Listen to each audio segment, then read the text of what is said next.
ఘంటారావం నిఘా నీడలో ప్రతిధ్వని. సార్లు మీకు దండాలు, మీ సాయం ఎన్నటికీ మరువం. మానవత్వం చాటుకున్న నర్సంపేట ఎమ్మెల్యే దొంతి మాధవరెడ్డి, దుగ్గొండి ఎస్ఐ నీలోజు వెంకటేశ్వర్లు.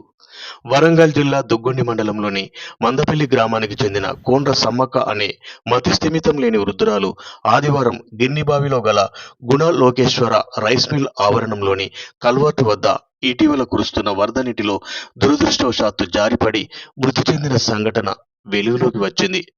అటువైపుగా వెళ్తున్న ప్రయాణికులు వరద నీటిలో పడి ఉన్న మృతదేహాన్ని చూసి ఎస్ఐ నీలోజు వెంకటేశ్వర్లకు ఫోన్ చేసి సమాచారం అందించగా హుటాహుటిన సంఘటనా స్థలం వద్దకు ఎస్ఐ తన సిబ్బందితో కలిసి చేరుకున్నారు.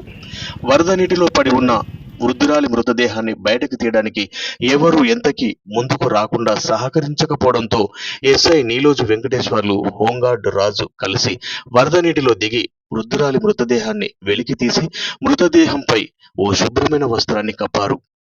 అదేవిధంగా సమాచారాన్ని తెలుసుకున్న నర్సంపేట ఎమ్మెల్యే దొంతి మాధవరెడ్డి వరద నీటిలో పడి మృతి చెందిన వృద్ధురాలి మృతదేహం వద్దకి చేరుకొని మృతదేహాన్ని పరిశీలించారు. మృతురాలి కుమారుడైన కోండ్ర సదయ్యను ఎమ్మెల్యే దొంతి మాధవరెడ్డి పిలిచి 10,000 రూపాయలను దహన సంస్కారాల కోసం ఆర్థిక సాయాన్ని అందజేశారు. అంతేకాకుండా తల్లిని కోల్పోయిన కోండ్ర సదయ్యకు బాధపడకండంటూ మీ కుటుంబానికి అండగా ఉంటామంటూ ప్రభుత్వం పరంగా అన్ని విధాల ఆదుకుంటామంటూ ఏమాత్రం అధైర్యం చెందవద్దంటూ ఎమ్మెల్యే దొంతి మాధవరెడ్డి బాధితునికి భరోసాని ఇచ్చారు.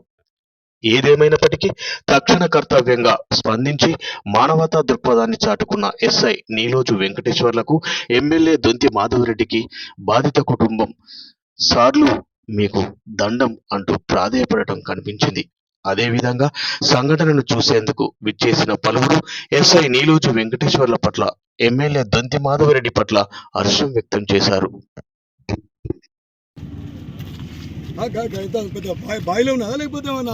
చెర్లలో ఓడిపోయి వస్తారా తీయడానికి? మానవత్వం ఉండాలి. కోండ్ర సమ్మక్క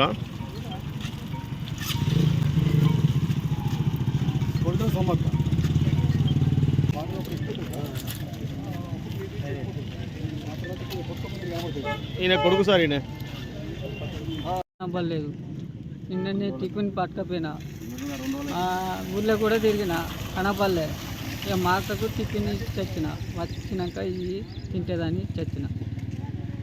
అప్పుడు కనపడ్డదా? కనపల్లే.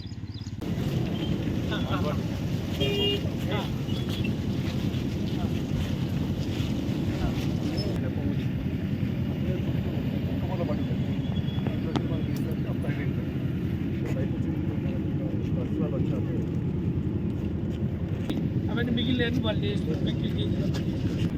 అయిపోతుంది. వెంటనే 2 గంటలు ఇచ్చి మళ్ళీ వరుస నాకు